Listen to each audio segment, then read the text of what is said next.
À travers cette ouverture, des corps tombaient, des silhouettes humaines, ralenties, comme suspendues dans une sorte de flottement.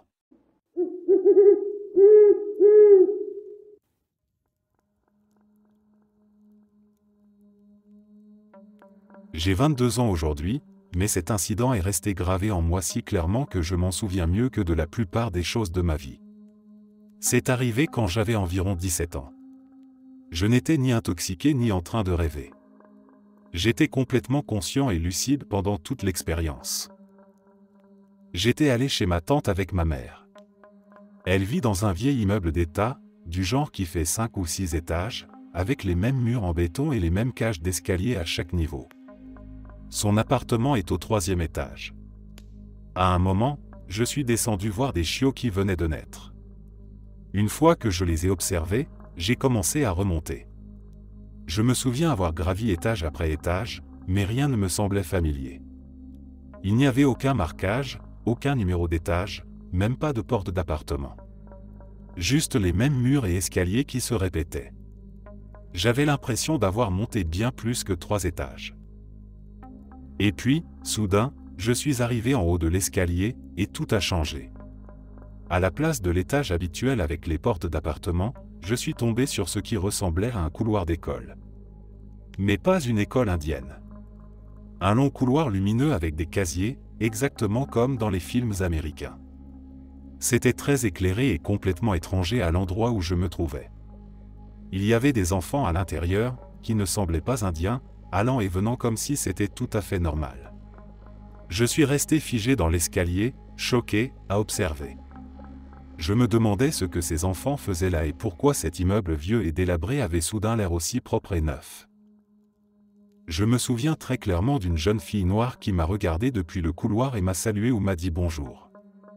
Elle m'a souri, comme si ma présence là était normale. Je n'ai pas répondu. J'étais paralysé. J'ai simplement fait demi-tour lentement et redescendu les escaliers. À mesure que je descendais, tout est redevenu comme avant. Les murs usés, l'escalier ancien. Et dès que j'ai passé un étage de plus, j'étais de retour au 3e, comme si rien n'était arrivé. Tout était redevenu normal. Par curiosité, je suis remonté une nouvelle fois. Mais cette fois, il n'y avait que le 4e étage, l'appartement banal. Plus de couloirs, plus de casiers, plus d'élèves. Plus de jeunes filles. J'ai demandé à ma tante s'il y avait une école dans l'immeuble ou s'il existait un endroit rénové d'une quelconque manière. Elle ne comprenait pas de quoi je parlais. Elle a dit qu'il n'y avait rien de ce genre, pensant que j'avais simplement rêvassé. Mais je sais que ce n'était pas un rêve. C'était bien trop réel. La lumière, les murs, les gens, le regard de cette fille, tout était vivant, précis, tangible. J'ai déjà rêvé, j'ai même eu des hallucinations. Ce n'était ni l'un ni l'autre. J'ai eu l'impression d'avoir glissé dans une autre version de la réalité pendant quelques minutes. Je n'ai aucune explication. Mais c'est arrivé. Et je ne l'ai jamais oublié. Je n'ai jamais eu le courage d'en parler avant, de peur qu'on me traite de fou. Est-ce que c'était un saut dans le temps? Un chevauchement de dimension? Un espace liminal? Ou autre chose? Si quelqu'un a déjà vécu quelque chose de similaire, répondez-moi. Je ne suis pas fou. Je suis un homme normal, je travaille.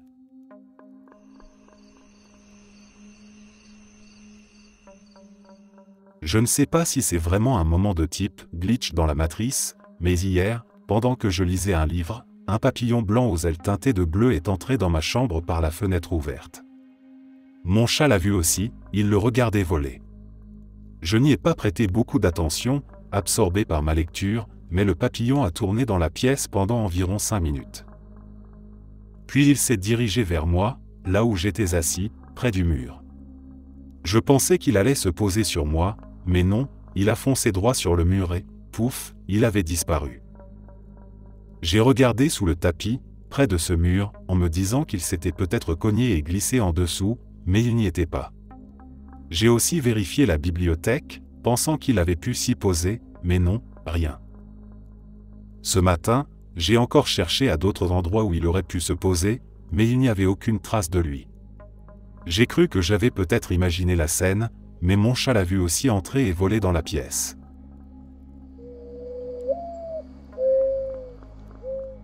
Je m'étais levé très tôt le matin pour une réunion.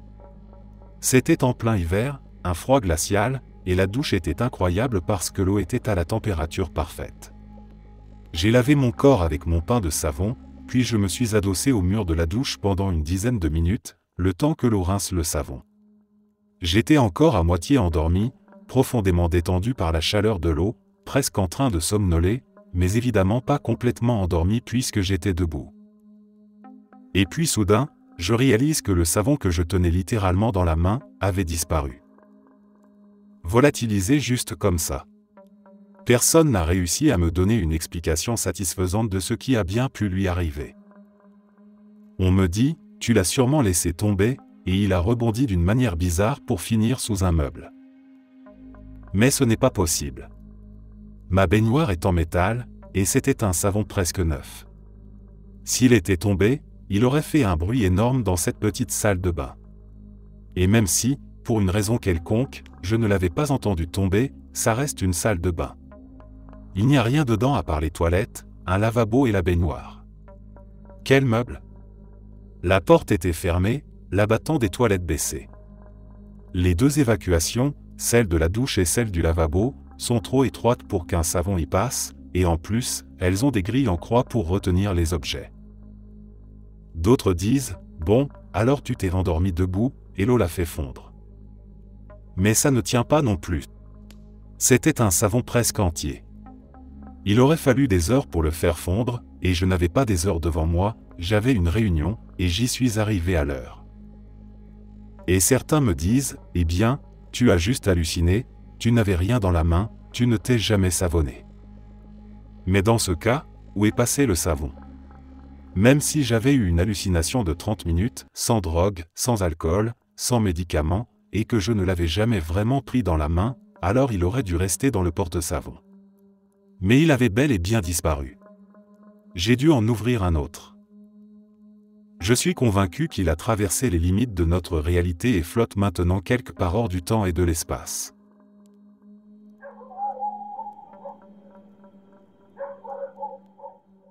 Je ne vis pas dans un environnement idéal, il y a un vrai problème de souris et j'ai du mal à m'en débarrasser. Aujourd'hui, j'ai nettoyé soigneusement une étagère où je garde mes livres et de vieilles cartes d'anniversaire. Il y avait pas mal de crottes, inutile de dire que l'odeur était franchement désagréable.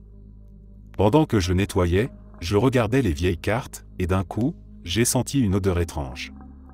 C'était un mélange fruité, presque comme du parfum, mais je n'arrivais pas à identifier d'où elle venait. Bon, peu importe, je finis de tout nettoyer et je vais dans la salle de bain me laver les mains rapidement avec ce que j'ai sous la main. Plus de savon, alors j'ai utilisé un après-shampoing de la douche à la place, pas très propre, je sais, mais j'ai racheté du savon après. Et là, surprise, c'était exactement la même odeur. Je suis retourné vers les cartes pour vérifier, mais je ne retrouvais plus du tout cette odeur. Assez étrange comme situation. Pour préciser, je n'utilise pas cet après-shampoing, j'ai le mien, et personne n'était présent quand j'ai senti ce parfum pour la première fois. Je suis sûr qu'on peut mettre ça sur le compte d'un tour que m'a joué mon cerveau. Mais j'ai trouvé ça curieux.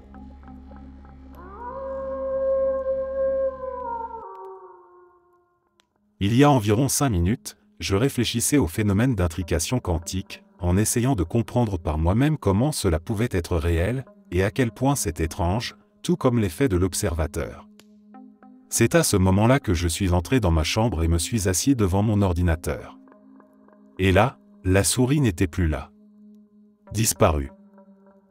J'ai aussitôt vérifié en dessous du bureau, au cas où elle serait tombée et coincée dans les câbles, ce qui arrive parfois. Puis, environ 7 secondes plus tard, je la vois réapparaître. Dit comme ça peut sembler banal, mais je vais essayer de te montrer une photo de mon bureau pour que tu comprennes que c'était en fait impossible pour mon cerveau de ne pas voir la souris pendant tout ce temps. Elle était simplement absente. Et un détail rend l'histoire encore 2 fois plus étrange. Hier soir, avant de m'endormir, j'ai lu un commentaire disant que les glitches où des objets disparaissent sont les plus fréquents, et qu'ils sont toujours amusants à lire. Et après avoir lu ce commentaire, j'ai souhaité que l'univers m'en envoie un, pour que j'arrête de procrastiner et reprenne enfin mes projets, en sachant avec certitude que tout cela est une simulation.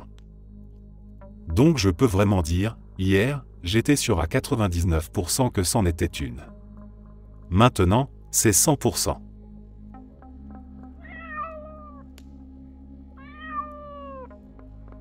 Je vais être honnête dès le départ, je suis un peu stressé ces temps-ci, mais pas plus que d'habitude. J'ai quitté la marine en 2023 et, depuis, j'ai traversé 4 décès dans ma famille, dont ma future belle-mère, le mariage de ma belle-sœur, mon propre mariage, 2 déménagements à travers le pays, une rénovation et vente de maison, ainsi qu'un bébé conçu pendant notre lune de miel. Mon mari est toujours dans l'armée et il a reçu des ordres pour l'autre bout du pays, ce qui explique le second déménagement. La maison qu'on devait louer s'est révélée techniquement légale mais clairement dangereuse. Il manquait carrément des fenêtres alors que l'hiver approchait, il y avait des fils électriques exposés, et c'était dans un état d'insalubrité avancé.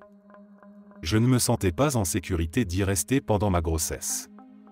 Nos affaires étaient déjà dans le camion de déménagement, alors on les a redirigées vers un garde-meubles, et je suis allé m'installer chez mes parents pendant qu'on changeait de plan pour acheter une maison au lieu de louer.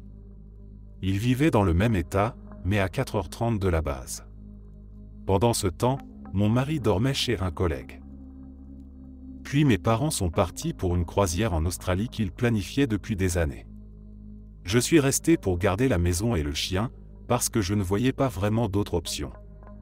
Mon frère vit toujours chez nos parents, ce qui a été une chance, parce que j'ai soudainement fait des crises d'éclampsie et j'ai accouché à 28 semaines.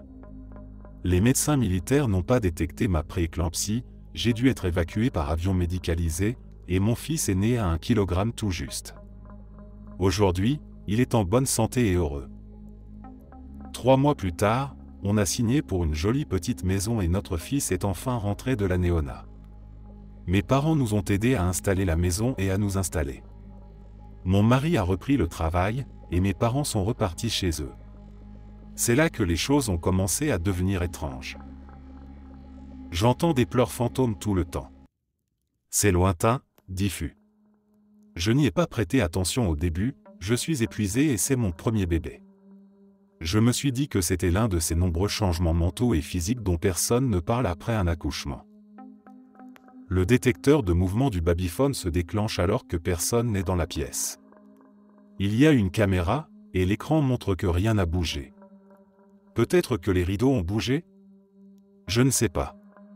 Franchement, j'ai d'autres priorités. Le babyphone signale des pleurs alors que le bébé dort dans mes bras en bas. J'ai vérifié les réglages pour m'assurer que le micro n'était pas trop sensible ou qu'il ne captait pas une tondeuse dehors. Puis le babyphone se met à pleurer tout seul. Je veux dire, j'entends des pleurs par l'intermédiaire du micro. Et c'est exactement le même cri que mon fils quand il a des gaz. Je vérifie l'écran, il dort profondément, ou bien il est carrément dans la pièce avec moi. C'est un moniteur Wi-Fi, donc je change le mot de passe au cas où, par un miracle bizarre, nos voisins auraient un bébé et que leur babyphone interfère avec le nôtre. Pendant cette période, je jonglais avec un joli cocktail de santé mentale, anxiété et dépression classique de jeune adulte, syndrome postpartum, un peu de PTSD lié à l'armée, probablement un certain degré de neurodivergence, et le stress d'être une nouvelle maman, renforcé par l'expérience en néonat. À ce moment-là, mon fils mangeait toutes les 2 ou 3 heures et avait une sonde NG. Donc j'ai fini par conclure que j'étais devenue folle. Le bébé allait bien, et franchement, je n'avais pas l'énergie d'affronter des fantômes ou des bébés fantômes avant le prochain trimestre fiscal. J'ai donc pris rendez-vous avec un psychiatre et j'ai continué ma vie. L'autre jour, mon mari rentre plus tôt et je suis dehors avec notre bébé, en train de commencer un jardin. Il sort et me demande pourquoi j'ai laissé le bébé tout seul à l'étage en train de pleurer. Puis il se rend compte que le bébé est juste à côté de moi. Il est vraiment confus, parce qu'il entend des pleurs à l'étage et dans le babyphone. Et là je lui dis, « Ah, donc toi aussi tu l'entends ?» Je pensais juste que j'étais folle. Il est allé acheter un babyphone tout neuf. 2 fois. On a toujours les pleurs interdimensionnelles. Ça s'arrête si je passe la tête dans la chambre et que je dis quelque chose comme « Ça va, mon cœur ?» Maman t'aime. C'est bizarre, mais ça arrive de moins en moins. On s'est adapté.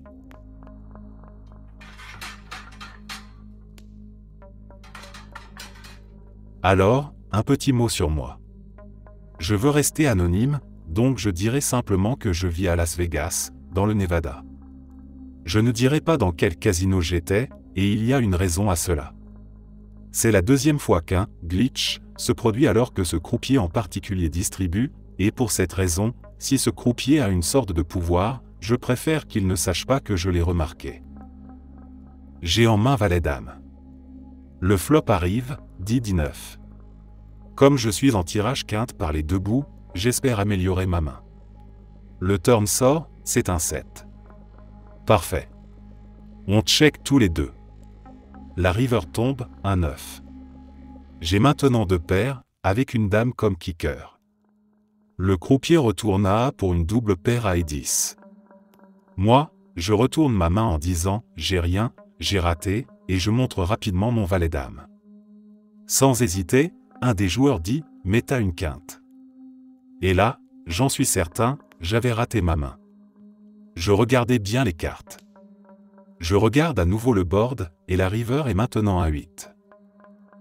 J'aime le poker, et je sais ce que j'ai vu. La carte a changé.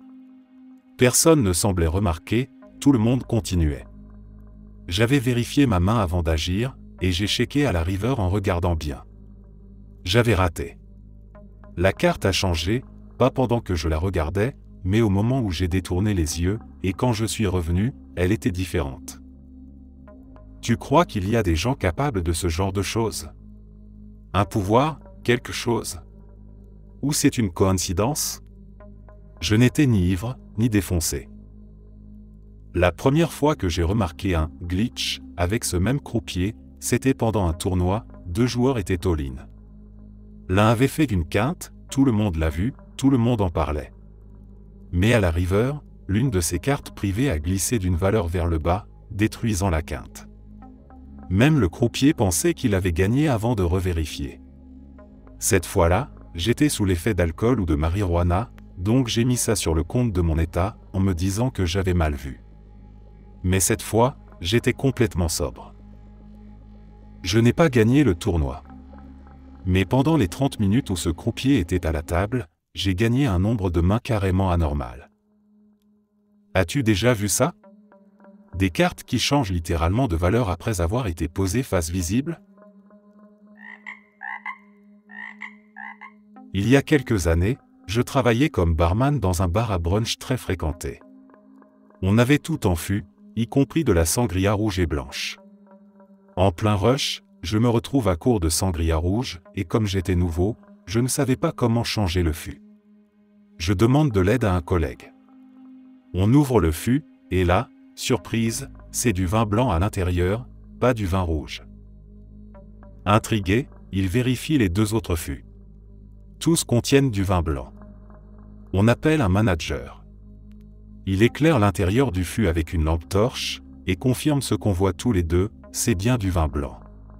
Il en verse un peu dans un gobelet, c'est blanc, pas de doute possible.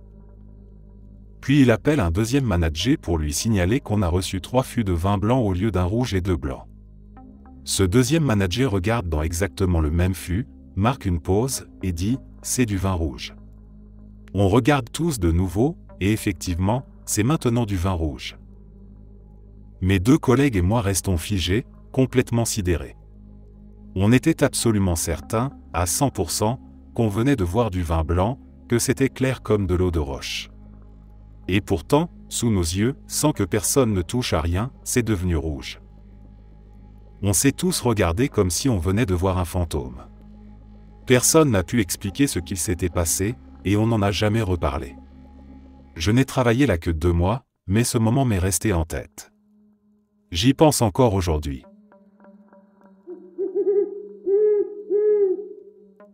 J'attendais depuis longtemps de pouvoir raconter ça. J'emmène souvent ma mère chez un spécialiste. Je connais très bien le quartier, je fais toujours attention à ce qu'il y a autour de moi. Un jour, Alors que je l'accompagne à un rendez-vous, je vois un immense bâtiment commercial de 2 étages, qui ne pouvait tout simplement pas avoir été construit en 2 semaines. Je regarde ce bâtiment, complètement incrédule, et je pense, d'où il sort, ce bâtiment? Et au même instant, ma mère dit exactement la même chose, d'où il sort, ce bâtiment? Ça m'a complètement retourné. Non seulement parce que cette construction semblait être apparue de nulle part, mais surtout parce que ma mère l'a remarqué aussi. Et pourtant, elle est âgée, elle a beaucoup de problèmes de santé. Je ne dis pas ça méchamment, mais pour te donner une idée, je pourrais changer la chaîne de la télé et elle ne s'en rendrait même pas compte. Mais ça, elle l'a vu.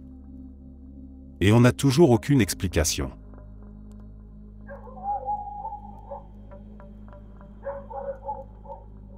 Eh bien, je crois que ça vient de m'arriver. Je rentrais chez moi après un pique-nique avec des amis. J'avais très peu dormi la veille et j'avais sérieusement envisagé d'annuler, franchement. Mais je fais toujours ça, alors cette fois, j'ai voulu faire un effort et y aller. Finalement, je me suis bien amusé. Mais vers 17h, le manque de sommeil a commencé à me frapper fort. J'ai pris le métro pour rentrer, et au lieu de prendre un auto comme d'habitude, j'ai décidé de marcher. Je me suis dit que ça m'aiderait peut-être à rester un peu éveillé. La route depuis le carrefour est bordée de restaurants et d'épiceries des 2 côtés, un chemin que je connais par cœur. À un moment donné, je dois tourner à droite. Il y a une rôtisserie juste là, et à côté, une épicerie qui s'appelle Farmface. Donc je marche, je regarde des vidéos de chats sur mon téléphone, et là, je sens cette odeur caractéristique de poulet vivant. Une odeur forte, bien précise, qui vient toujours de cette boutique. Instinctivement, je lève les yeux, et oui, elle est là. Les cages de poulet devant, et Farmface juste à côté, avec son enseigne lumineuse bien reconnaissable. Je reste fixé un instant sur le panneau, en me demandant si je dois acheter quelque chose pour la maison. J'ai été tenté de prendre un café, mais je savais que si je cédais, je resterais éveillé encore plus longtemps. Il me fallait juste une douche et du sommeil. C'était ça, le plan. Alors je prends la fameuse à droite. Un peu plus loin, il y a un fleuriste. Je remarque qu'il décharge un tas de plantes d'un camion. Ça m'interpelle, car ce n'est pas toujours le cas. Je me dis qu'il faut que je rappelle à mon père qu'on voulait reprendre des plantes pour la maison. L'odeur là-bas est d'habitude terreuse, humide, très végétale. Un truc apaisant.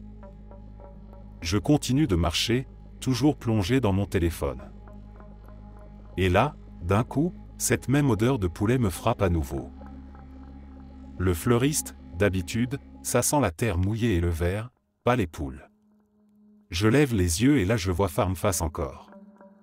Les poulets. La même enseigne lumineuse. La même odeur. Le même endroit. Mon cœur a fait un bond. J'étais déjà passé par là. Je connais ce tronçon de route par cœur. Je n'avais pas fait demi-tour. Je n'avais pas tourné en rond. J'avais marché tout droit. Et pourtant, j'étais de retour exactement au même endroit. À l'intérieur, j'étais en panique. Mon cœur battait tellement fort que je l'entendais dans mes oreilles. J'essayais de me trouver une explication rationnelle, mais rien n'avait de sens. Pour tester si j'étais en train de perdre la tête, j'ai repris la même rue à droite. Et bien sûr, le même fleuriste était encore en train de décharger les mêmes plantes du même camion. Exactement le même moment. Je ne comprends toujours pas ce qui s'est passé. Peut-être que j'étais juste trop épuisé. Mais je jure sur tout ce que je n'ai pas fait demi-tour. Je n'ai pas changé de direction. J'ai juste marché en ligne droite. J'ai pris ce chemin des centaines de fois. Ça ne m'est jamais arrivé avant. Et j'espère que ça n'arrivera plus jamais.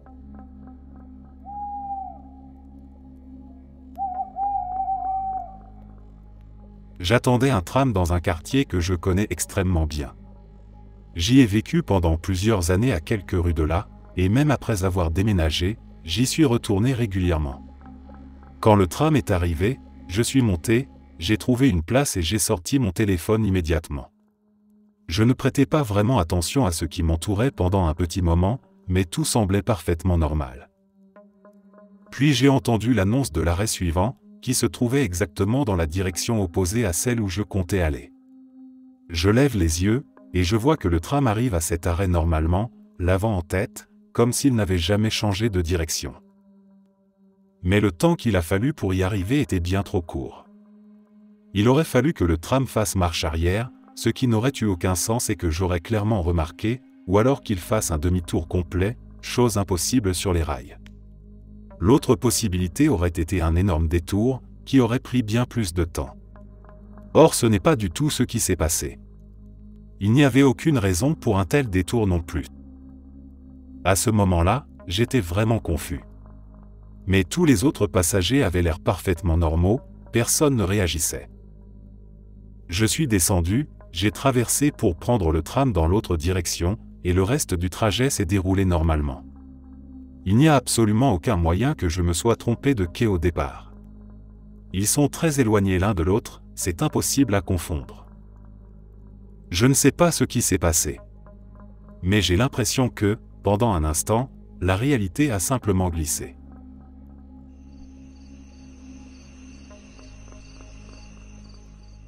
Il y a environ une semaine, je cherchais le certificat de propriété de ma voiture pour pouvoir la vendre.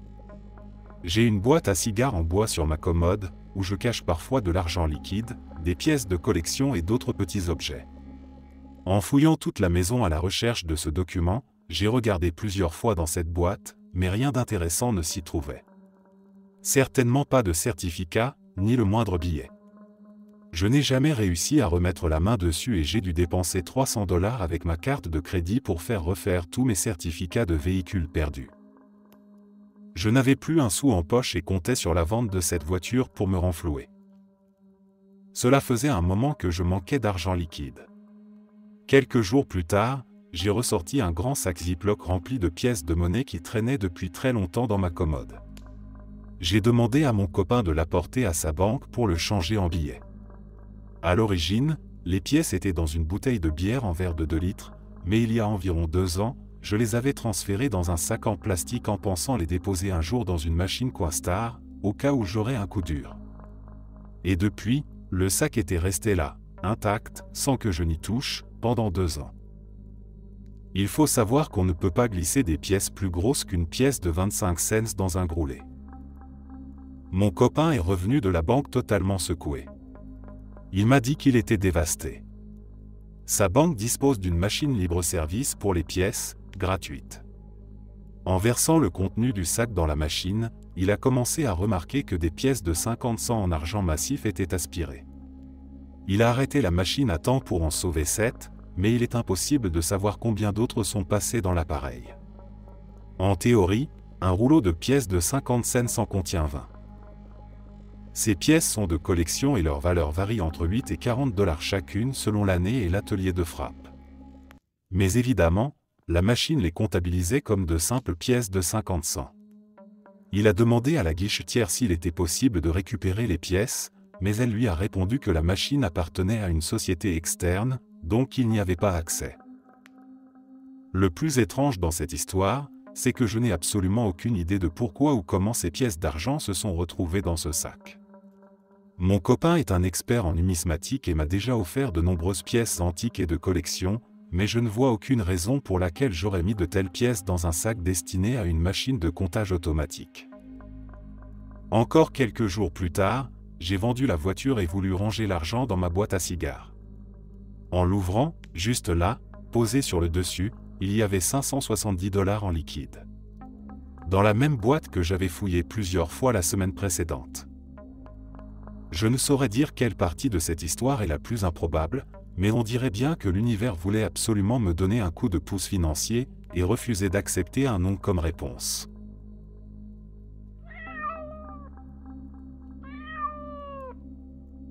Vers 2018, j'ai vécu une expérience vraiment étrange et inexplicable. Pour donner un peu de contexte, je vivais seul dans la maison de ma mère, une maison avec 4 chambres. Elle était entrepreneuse et partait souvent plusieurs mois pour le travail. Je possédais un petit sac de voyage, un sac de sport, qui pouvait contenir environ 3 ou 4 jours de vêtements. La dernière fois que je m'en suis servi, c'était en décembre 2017 pour rendre visite à ma sœur. Comme d'habitude, à mon retour, j'avais vidé le sac et l'avais rangé dans mon placard. Arrive janvier 2018, et je dois repartir en voyage. Je vais naturellement dans mon placard pour prendre mon sac. Sauf que cette fois, il n'y est pas. Mon placard est petit et organisé de manière précise. Sur la droite, mes jeans rigides, environ 10 paires, sont suspendus. Mon grand sac de voyage, lui, est rangé debout contre le mur, maintenu en place par les jeans. Et je posais toujours mon petit sac de sport sur ce grand sac. Mais cette fois-ci, le sac a disparu. J'ai retourné tout le placard, sans succès. Il était introuvable. J'étais perplexe. Après mon voyage, j'ai continué à chercher dans toute la maison, sans rien trouver. Je ne comprenais pas comment il avait pu disparaître. J'en parlais à tout le monde. J'en suis même venu à accuser ma sœur de l'avoir volé, ce qui n'avait aucun sens, car je l'avais clairement ramené après lui avoir rendu visite. Je voulais juste une explication logique, mais je ne trouvais rien. Pendant des mois, j'ai continué à en parler à ma famille, à mes collègues, à mes clients. J'étais toujours aussi perturbé. Quelques mois plus tard, ma mère est rentrée du travail et voulait refaire les sols et repeindre les murs de la maison. Pour cela, je devais vider toutes les pièces et mettre les affaires dans le salon. Je me suis dit que ce serait l'occasion parfaite pour retrouver mon sac.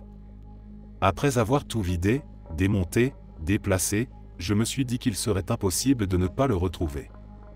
Et pourtant, rien. Le sac n'était toujours pas là. J'ai fini par abandonner l'idée. Mais cette histoire me restait en tête.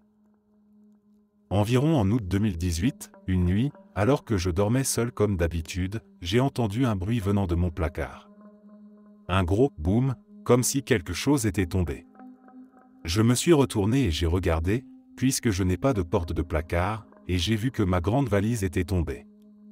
À ce moment-là, je n'ai pas réalisé à quel point c'était étrange, parce qu'elle pèse environ 3 kilos, elle est en tissu et était bien calée par mes jeans contre le mur. Mais sur le coup, je me suis juste dit que je m'en occuperais le lendemain. Le matin venu, je me sentais en forme et j'ai décidé d'aller à la salle de sport. Je n'ai même pas regardé le placard. En rentrant, je me suis dit qu'il fallait que je range ma chambre, en commençant par le placard à cause de la valise tombée. Et c'est là que le plus fou s'est produit. En entrant dans la chambre pour commencer à ranger, je me dirige vers ma valise pour la redresser, et là, posé juste au-dessus, se trouvait mon sac de sport. Celui qui avait disparu pendant des mois. Je n'ai aucune explication. J'ai immédiatement appelé toutes les personnes à qui j'avais raconté l'histoire. Évidemment, tout le monde m'a pris pour un fou. Mais comment est-ce possible? Je ne sais toujours pas. C'est vraiment quelque chose que je ne peux pas expliquer. Désolé si mon récit est un peu brouillon, mais j'ai enfin décidé de le raconter.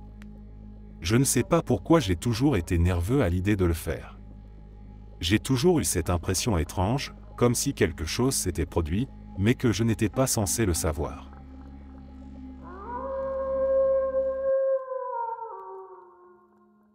J'ai vécu un truc vraiment bizarre la nuit dernière.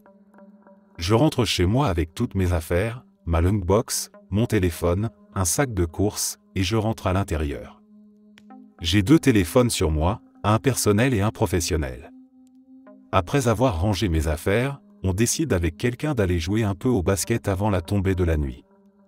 On y va pendant environ 45 minutes. Je me souviens avoir vérifié mes poches, et je n'avais pris aucun des 2 téléphones avec moi. J'avais dû oublier d'en emporter un, au cas où. En rentrant à la maison, je commence à chercher mon téléphone personnel. Il a un aimant sur la coque, et d'habitude je le colle à un coffre-fort où je le recharge. Mais là, il n'y est pas. J'y vais directement, je regarde, rien. Aucun des 2 téléphones n'est là. Bizarre. Je vais donc vérifier dans la voiture, car j'y ai un support magnétique où je fixe mon téléphone. Rien non plus. Je fouille les sièges, le plancher, rien du tout. Je rentre à l'intérieur et je demande à l'autre personne, qui n'est pas du genre à me faire une blague, de m'appeler. On est à quelques mètres du coffre, et on écoute tous les deux en silence, tendant l'oreille pour entendre ma sonnerie très reconnaissable, rien du tout.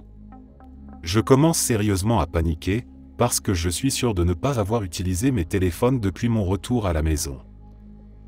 Je dis alors, viens avec moi à la voiture et appelle mon téléphone s'il te plaît. On marche jusqu'à la voiture, on ouvre la porte, elle compose mon numéro, et là, mon téléphone personnel sonne. Il était là, dans le support magnétique. Exactement là où j'avais déjà vérifié. Vraiment étrange.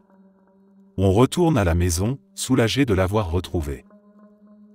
Mais je suis toujours troublé. Alors j'essaie maintenant d'appeler mon téléphone pro. Et là, je l'entends. Il sonne dans ma chambre. Je me tiens sur le pas de la porte, je me dirige vers le son, et il est posé sur le coffre-fort, à sa place habituelle. C'est quoi ce délire univers ?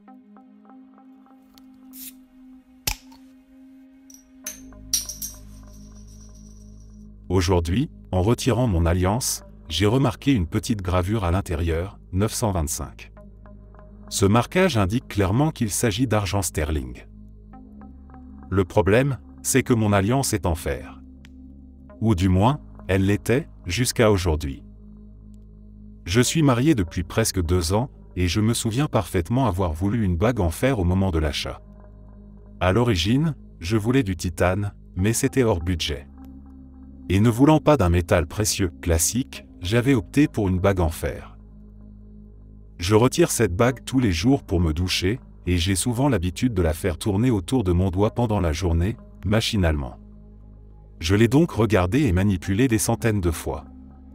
J'ai remarqué les rayures, les petits chocs, l'usure irrégulière du motif, mais jamais je n'avais vu cette gravure 925. Pour en avoir le cœur net, je suis allé vérifier la page Etsy sur laquelle je l'ai achetée. Et là, noir sur blanc, il s'agit d'une bague en argent sterling .925. Mon reçu de commande par mail confirme aussi cette information.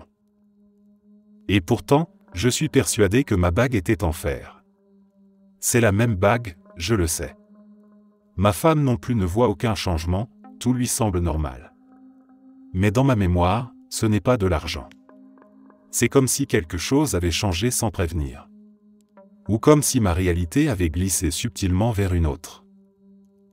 Je ne comprends pas.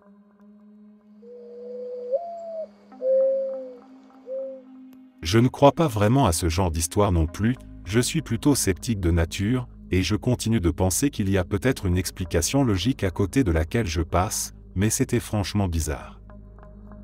Mon frère avait acheté un casque de réalité virtuelle. J'étais dans le salon, en train de l'allumer. J'avais le casque sur la tête, donc je ne voyais rien de ce qui se passait autour de moi. Mon frère, pour rigoler, crie « Je suis juste derrière toi ». Et comme je savais qu'il plaisantait, je balance un petit coup de poing vers l'arrière, juste pour prouver qu'il n'y avait personne. Sauf que, je le touche. Je sens clairement ma main frapper quelqu'un.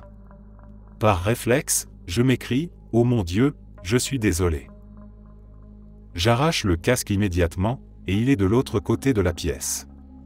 Il me lance un truc du genre « Qu'est-ce que tu fais ? Je suis même pas près de toi. » Et là, on reste tous les deux sans voix. Je peux vous dire exactement à quel moment de mon mouvement j'ai senti l'impact. C'était net, précis, et pourtant, il n'y avait rien. Il jure qu'il ne me fait pas une blague, et il a vraiment eu l'air autant perturbé que moi. Maintenant, on rigole en disant que j'ai frappé un fantôme. Mais j'étais juste dans le menu d'accueil de la PlayStation, donc aucune chance que ce soit un retour haptique du jeu. On n'a pas d'animal de compagnie qui aurait pu être là, et aucun bruit ne s'est produit. Il n'y avait que mon autre frère dans la maison, et lui, il était aux toilettes à ce moment-là. Et pourtant, la sensation était tellement réelle.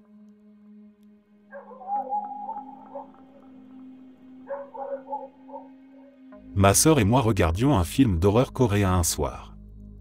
Il durait 2h36, mais le rythme était lent, alors au bout de 56 minutes, on a décidé d'arrêter pour dormir. J'avais cours tôt le lendemain, donc il fallait que je me couche. Le film était sur Prime Video, donc la progression avait été enregistrée. La nuit suivante, après avoir presque terminé mes révisions, vers 3h21 du matin, ma sœur a proposé de reprendre le film. J'ai accepté, pensant que faire une pause d'environ 1 heure ne me ferait pas de mal. Je prévoyais de recommencer à étudier après. Je me souviens très précisément de l'heure, car juste après avoir lancé le film, j'ai envoyé un lien vers une chanson à ma copine, persuadé qu'elle l'aimerait. On s'est installé avec des snacks et on a regardé la suite. Le film est devenu bien plus intéressant, et on était complètement absorbés. On a reculé 3 fois de 10 secondes pour revoir des passages, donc au total 30 secondes supplémentaires. Quand le film s'est terminé, les snacks aussi étaient finis. On a brièvement discuté du film, puis je me suis levé pour récupérer mon téléphone, qui était resté en charge. En regardant l'heure, j'ai constaté qu'il était 6h31. Ce décalage m'a immédiatement déstabilisé. Ma sœur, elle aussi, s'attendait à 1 heure bien plus tôt. On était tous les deux totalement perplexes. J'ai immédiatement commencé à chercher une explication logique. J'ai vérifié l'heure à laquelle j'avais envoyé le message à ma copine, 3h21, comme je m'en souvenais. J'ai regardé la durée du film restante, 1h36, ce qui correspondait au temps passé. Le temps d'écran sur Prime Video ce jour-là indiquait également 1h36. Rien n'expliquait comment il pouvait être 6h31. L'idée d'une erreur d'affichage de l'heure sur mon téléphone ne tenait pas non plus, puisque la capture d'écran de ma copine confirmait l'heure d'envoi du message. Il n'y avait aucun trou dans la logique, aucune justification possible pour cette différence de près de 2 heures. Et ce n'était pas une simple confusion personnelle, ma sœur avait vécu exactement la même chose. Depuis, elle évite le sujet, mais moi je n'arrête pas d'y penser. Rien ne semble rationnel dans ce qu'on a vécu, et pourtant tout était bien réel.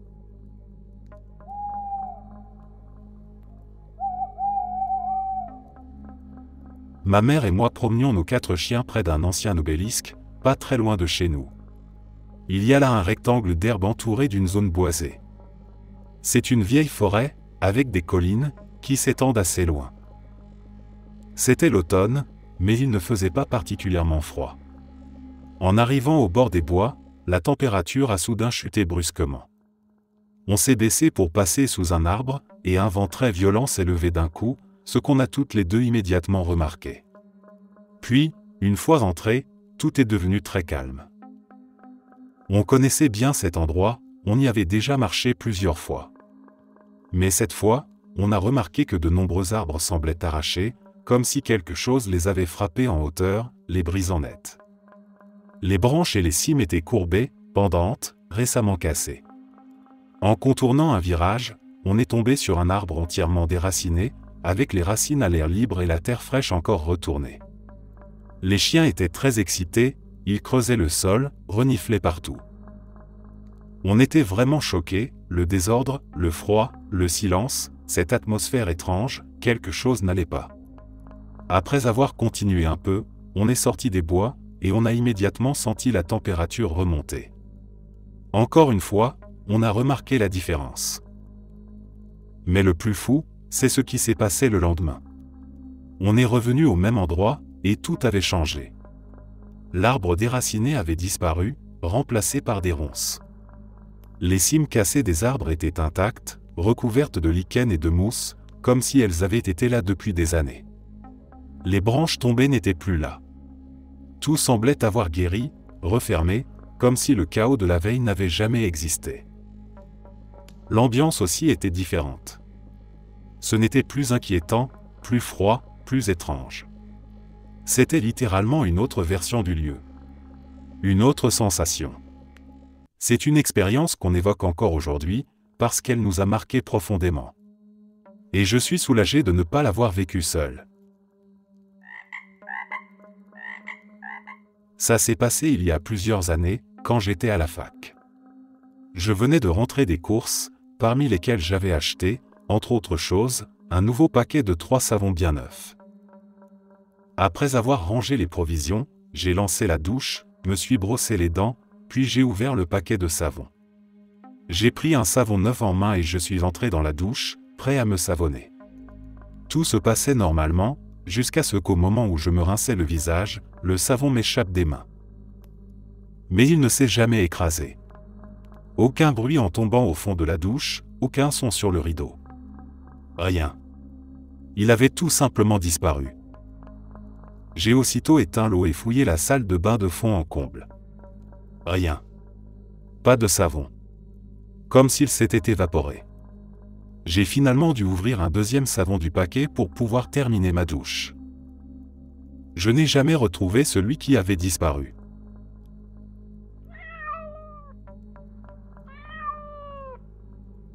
Aujourd'hui, j'étais assise dans mon salon et tous les stores étaient ouverts. Il faisait beau, vers 15 heures, en plein après-midi. Soudain, pendant une fraction de seconde, j'ai eu l'impression que le courant s'était coupé, puis était revenu instantanément. J'ai commencé à dire quelque chose à mon mari, puis je me suis arrêté net, parce que je me suis rendu compte qu'aucune lumière n'était allumée dans la maison. Il faisait jour, c'était lumineux, alors comment aurais-je pu voir les lumières s'éteindre si elles n'étaient même pas allumées? Au lieu de continuer, j'ai dit « laisse tomber », pensant que j'avais peut-être juste cligné des yeux ou imaginé le truc. Mais mon mari m'a répondu « Quoi? Tu allais parler du flash ou de la lumière qui a vacillé dehors ?» Il l'avait vu aussi. Il a décrit exactement la même chose. Comme si, pendant un instant, quelqu'un avait éteint la lumière du jour. C'était beaucoup trop rapide et uniforme pour être un simple nuage passant devant le soleil. Et un avion? Trop petit, trop haut, et il n'aurait jamais pu provoquer cette impression de noir complet, même une demi-seconde. Il ne s'agissait pas d'une ombre, c'était comme une coupure de réalité. Juste après, mon mari est allé regarder dehors et a remarqué un groupe d'oiseaux qui tournaient en rond dans le quartier. Coïncidence? Peut-être. Mais vu le timing, c'est perturbant. On n'a aucun problème de santé, aucune hallucination, rien. Et pourtant, on a tous les deux vécu la même chose, au même moment, chacun dans une pièce différente. Je n'arrive pas à trouver une explication logique ou naturelle qui tienne. Est-ce que quelqu'un d'autre a déjà vécu ça? Parce que là, sincèrement, je ne sais pas quoi penser.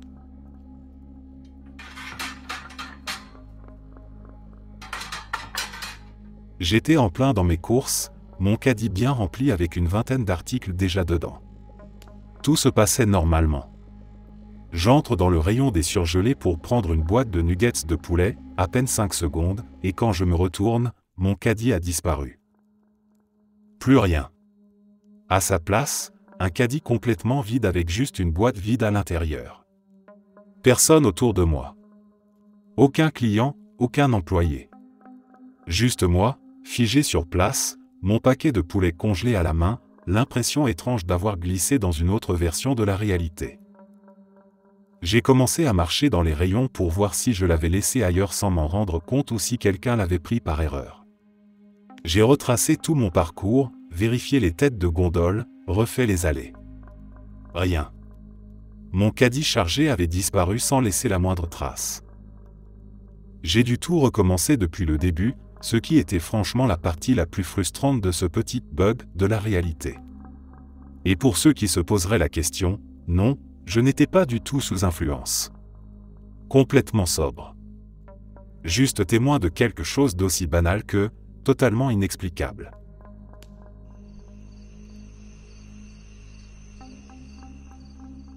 Ce soir, il m'est arrivé quelque chose que je n'arrive toujours pas à comprendre. C'était une sortie tranquille avec deux amis, que je vais appeler Luc et Ned. Ned boit un peu, Luc ne boit pas du tout, et moi très rarement. Ce soir-là, j'ai pris 2 verres sur une période de 6 heures. J'étais donc totalement sobre au moment des faits. Ce n'était pas une virée arrosée, on visitait simplement la ville. En rentrant à l'hôtel, Ned dit qu'il veut un burger et qu'il nous retrouvera demain. Il entre donc dans un fast-food. Luc et moi décidons de l'attendre, car on ne veut pas le laisser rentrer seul. On traverse la rue pour entrer dans une supérette, puis on revient se poster devant le fast-food. On le voit à l'intérieur, en train d'attendre sa commande. On plaisante même en disant qu'il ne nous verra sûrement pas quand il sortira. Il récupère son sac, se dirige vers la porte, et c'est la dernière fois qu'on le voit. Le fast-food est à un angle de rue, et les deux directions sont longues et ouvertes. Aucune ruelle, rien pour se cacher. Nous étions sur l'angle gauche. En le voyant marcher vers la sortie, on attend quelques secondes, pensant le voir sortir, mais il ne passe jamais. On s'avance jusqu'au coin pour regarder à droite du bâtiment, rien. On fait demi-tour pour vérifier à gauche au cas où il nous aurait dépassé sans qu'on s'en aperçoive, rien non plus. Il avait littéralement disparu. On pense d'abord qu'il est peut-être retourné aux toilettes à l'intérieur, mais après vérification, il n'y avait aucun accès ouvert. On décide alors de rentrer à pied à l'hôtel. Ce qu'il faut bien comprendre, c'est que tout s'est passé très vite. Entre le moment où on l'a vu marcher vers la sortie et celui où on a décidé de partir, il s'est écoulé 20 à 30 secondes maximum. La route jusqu'à l'hôtel faisait au moins 800 mètres, sur une rue totalement dégagée. Impossible de ne pas voir quelqu'un marcher devant. Et Ned est un gars très reconnaissable, on ne peut pas le rater. En marchant, Luc et moi parlons de la bizarrerie de la situation. On commence à se dire que peut-être Ned est passé ailleurs avant de retourner à l'hôtel. Pour en avoir le cœur net, on l'appelle. Luc lui demande très naturellement « T'es où ?» Et Ned répond qu'il est près de l'hôtel. Mais à ce moment-là, Luc et moi n'avions même pas fait la moitié du trajet. Il aurait fallu qu'il court à toute allure pour arriver aussi vite.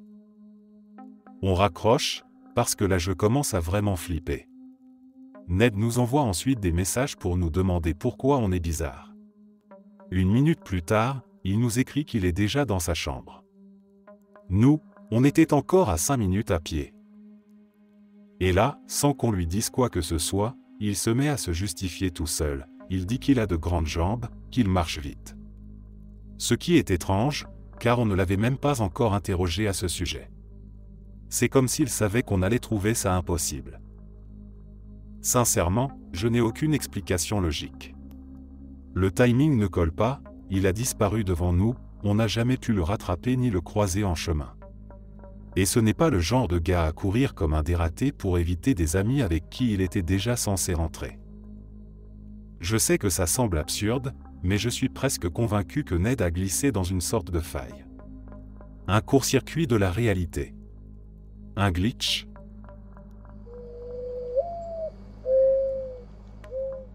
Un jour, j'étais en cours, assis au premier rang, les yeux rivés sur le tableau.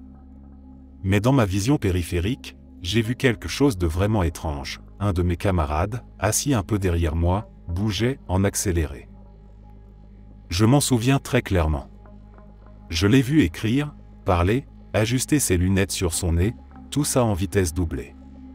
C'était comme regarder une vidéo en avance rapide, fluide mais saccadée à la fois, presque mécanique. Totalement irréel. Tout s'est passé très vite. Et dès que je me suis retourné pour le regarder directement, il était redevenu normal. Aucun comportement bizarre, aucun mouvement accéléré. Je n'ai jamais réussi à expliquer ce que j'avais vu. Mais je sais une chose, il ne faisait pas exprès. Ce n'était pas humainement possible, ni dans le rythme, ni dans la façon dont il bougeait. C'était trop rapide, trop précis. Presque robotique. J'en ai souvent repensé depuis. Je n'ai jamais trouvé de réponse logique, mais ce moment est resté gravé dans ma mémoire comme un bug de la réalité, une fraction de seconde où quelque chose n'allait pas.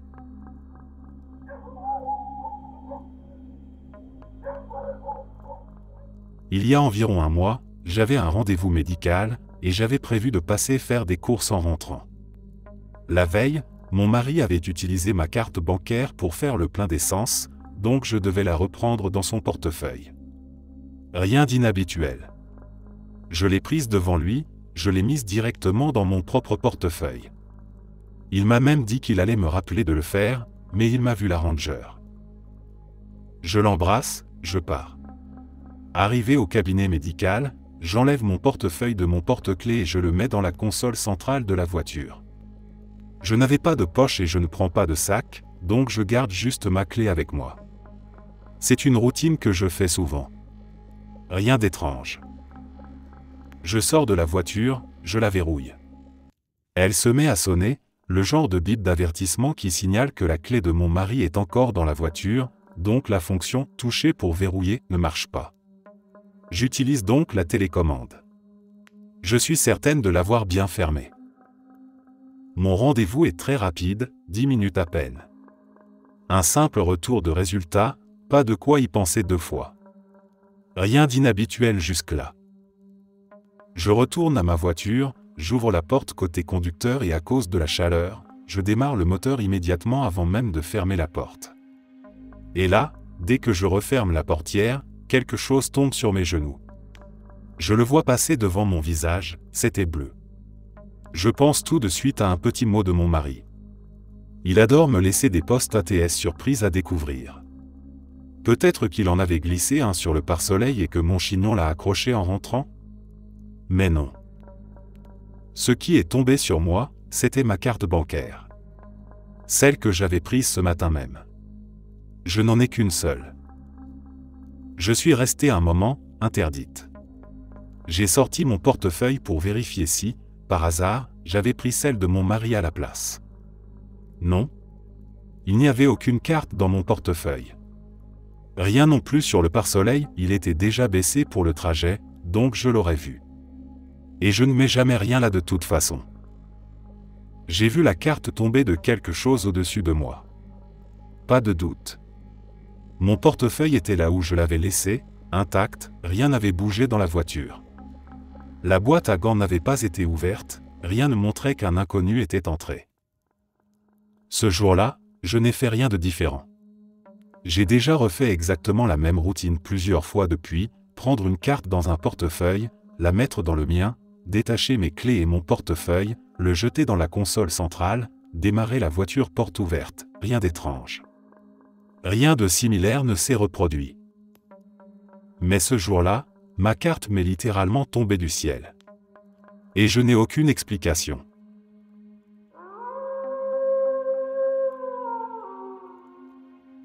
Est-ce que quelqu'un d'autre a changé de ligne temporelle ou a vécu quelque chose de bizarre aujourd'hui?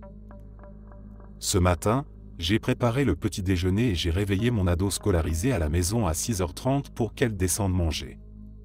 J'ai posé mon assiette sur une tablette dans le salon et j'ai lancé l'épisode 4 de la saison 1 de Haven. Mon ado m'a rejoint et n'arrêtait pas de poser des questions sur la série. Je lui ai dit, je n'ai vu que les 3 premiers épisodes. Pourquoi tu ne les regardes pas toi-même au lieu que je t'explique? Alors je les ai relancés depuis le début. Comme je les avais déjà vus, j'en ai profité pour finir un livre que j'étais sur le point de terminer. J'étais assise complètement à gauche du canapé et elle complètement à droite. Quand j'ai fini mon livre, je suis allé sur Amazon pour commander le suivant sur Kindle, mais mon téléphone était presque déchargé. Je lui ai demandé le chargeur qui se trouvait de son côté. J'ai continué à lire pendant que les 3 épisodes passaient, environ 1h30, puis j'ai éteint la télé et elle est allée faire ses devoirs. Moi, je me suis levé pour faire le ménage. Après avoir balayé et tout ça, je me suis rassis au même endroit sur le canapé pour lire encore un peu. Mais cette fois, le cordon du chargeur n'atteignait plus le côté gauche du canapé où j'étais pourtant tout à l'heure.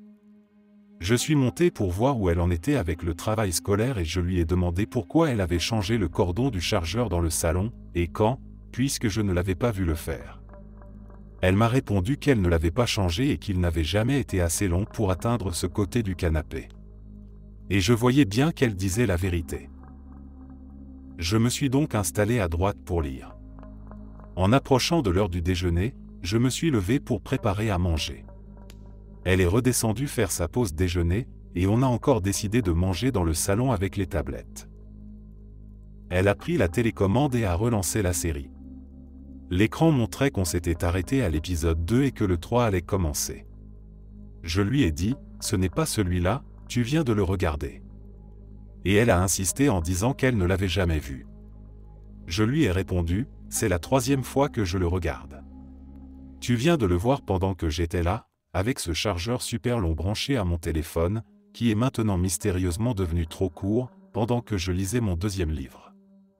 Je me rappelle clairement qu'elle riait à certaines scènes, qu'elle faisait des commentaires sur un tasé, qu'elle disait que quelqu'un était mignon. J'ai la tête qui tourne rien qu'en écrivant ça. J'ai l'impression de perdre la tête.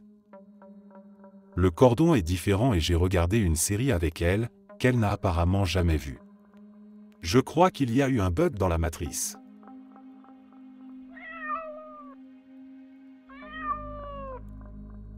Le boulot a été un peu difficile dernièrement à cause d'une baisse d'heures le mois dernier, les choses commencent heureusement à s'améliorer. Du coup, c'est un peu serré en ce moment, et je manque de pas mal de choses, y compris de courses, jusqu'à ma prochaine paie dans quelques semaines.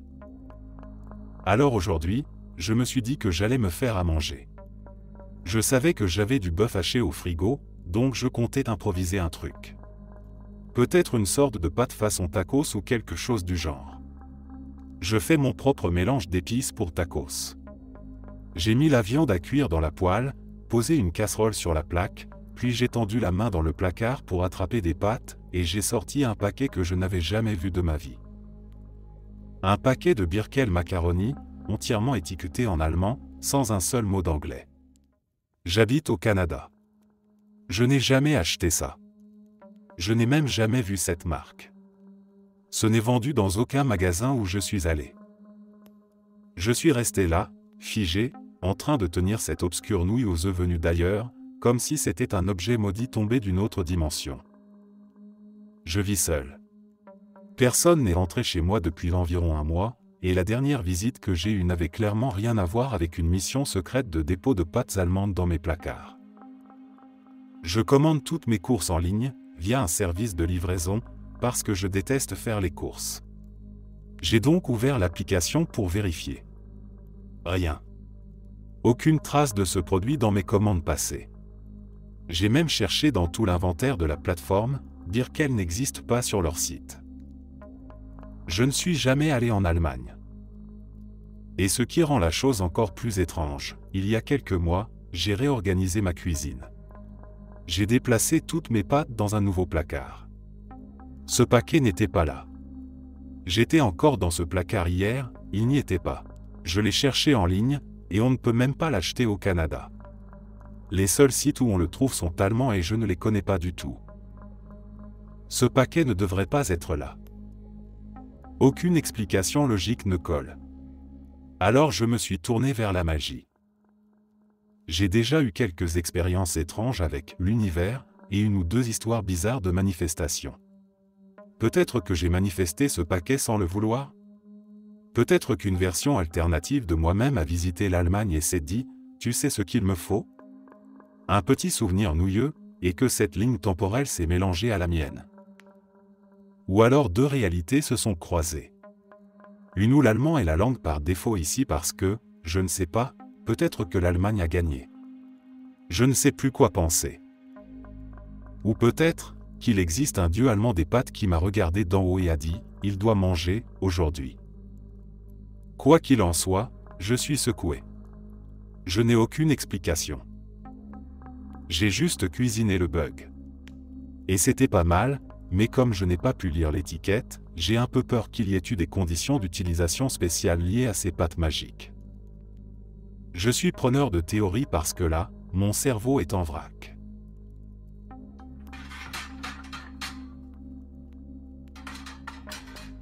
C'était le week-end, le ciel était couvert et j'étais dans le bus habituel avec ma copine.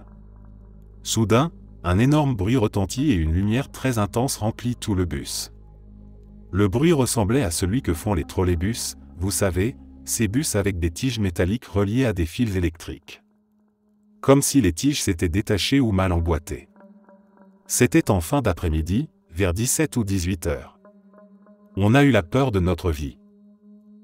Mais le plus absurde, c'est ce qui a suivi. Le flash a duré 1 ou 2 secondes, mais une fois terminé, le bus a continué comme si de rien n'était. Les passagers semblaient totalement indifférents, comme s'ils n'avaient rien vu. Et je suis sûr qu'ils n'avaient rien vu, parce qu'avec ma copine, on commentait l'événement à voix haute, genre « Mais qu'est-ce qui s'est passé? Est-ce que tout le monde va bien ?» Et les gens nous regardaient comme si on était fous. C'était presque comme si quelque chose avait bugué dans la matrice, comme un redémarrage de la réalité. Je ne pense pas qu'on ait perdu du temps, on était trop stupéfaits pour vérifier, mais le reste du trajet s'est passé normalement. Il faisait encore clair, ni l'un ni l'autre n'étions sous l'effet d'aucune substance. Pas de drogue, pas d'alcool, rien du tout. On n'était pas fatigué, pas déshydraté, aucune condition médicale. Aucun de nous n'est épileptique ou quoi que ce soit de ce genre. C'était vraiment digne d'un épisode d'X-Files. Cet événement s'est produit il y a quelques mois. Je me suis réveillé en sursaut cette nuit-là, comme arraché à un rêve par quelque chose de bien réel.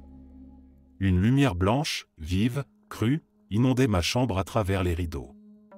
Ce n'était pas la lueur d'un lampadaire, ni celle de la lune, ni même celle d'un véhicule. Il m'a fallu quelques secondes pour comprendre que je n'étais pas en train de rêver.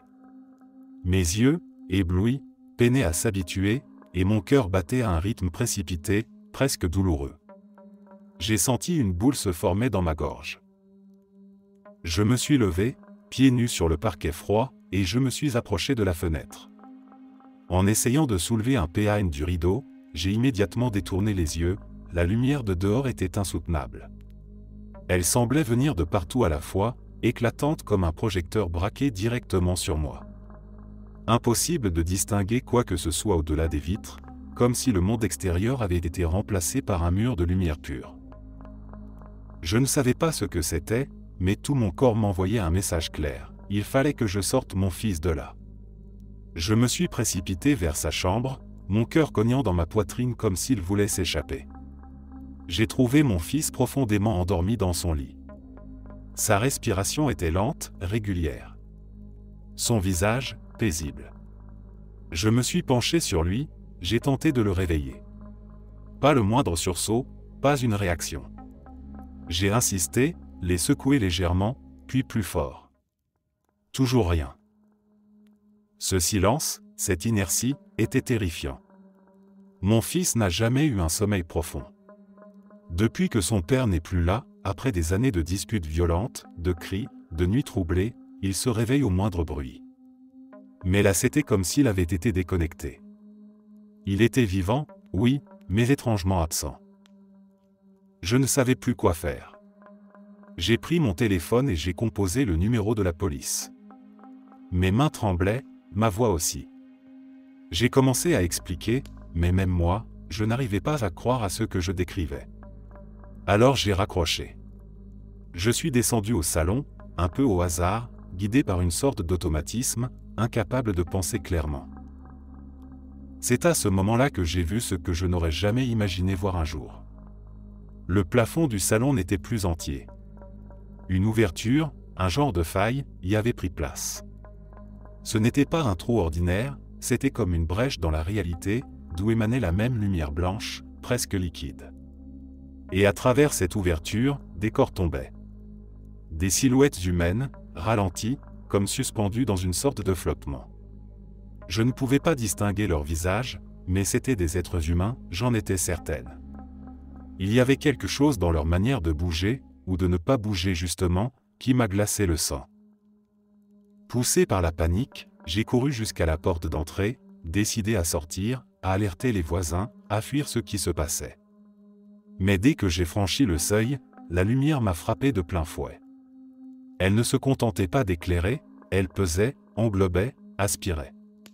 J'ai senti une pression étrange sur mon corps, comme si quelque chose essayait de me tirer vers le haut, ou vers un ailleurs impossible à nommer puis plus rien. Le noir total. Je ne sais pas combien de temps s'est écoulé ensuite. Quand j'ai rouvert les yeux, j'étais allongé sur mon canapé, le jour était levé. La maison était calme et il n'y avait plus aucune trace de la lumière, du trou, ni de ces silhouettes étranges. Tout était revenu à la normale.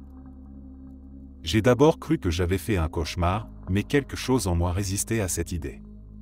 Mon corps était engourdi, fatigué d'une manière que je ne connaissais pas. Ma gorge était sèche, mon crâne lourd. C'était comme si j'avais dormi trop longtemps, ou comme si on m'avait forcé à dormir. J'ai gravi les marches, encore confuses, et j'ai trouvé mon fils en train de se préparer pour l'école. Il avait l'air parfaitement normal. Même joyeux, d'une certaine manière. Je l'ai observé un moment, sans rien dire, puis je lui ai demandé s'il se souvenait de quoi que ce soit de la nuit passée. Il a simplement répondu que non, qu'il avait dormi comme un bébé, mieux que depuis longtemps. Depuis ce jour, rien n'est plus pareil. J'ai passé des nuits entières à chercher des témoignages similaires sur Internet. Forums obscurs, blogs abandonnés, récits perdus dans des recoins numériques oubliés. Et ce que j'ai trouvé, ce sont des histoires d'abduction. Des enlèvements. Des gens qui parlent de lumière, d'absence de souvenirs, de sensations de flottement, de perte de temps. Certains évoquent des entités, des expériences, des modifications corporelles ou psychiques. D'autres parlent de bugs dans la matrice, de failles dans le tissu même de notre monde. Je ne sais pas ce que j'ai vécu. Mais je sais que ce n'était pas un rêve. Ma seule théorie, la seule qui ait un sens, même minime, c'est que j'ai été enlevé. Par quoi, par qui, je l'ignore. Peut-être des extraterrestres, peut-être quelque chose d'encore inconnu. Merci d'être resté jusqu'à la fin. N'oubliez pas d'aimer la vidéo, de vous abonner et de partager vos propres histoires en commentaire. On se retrouve demain à la même heure devant ce feu.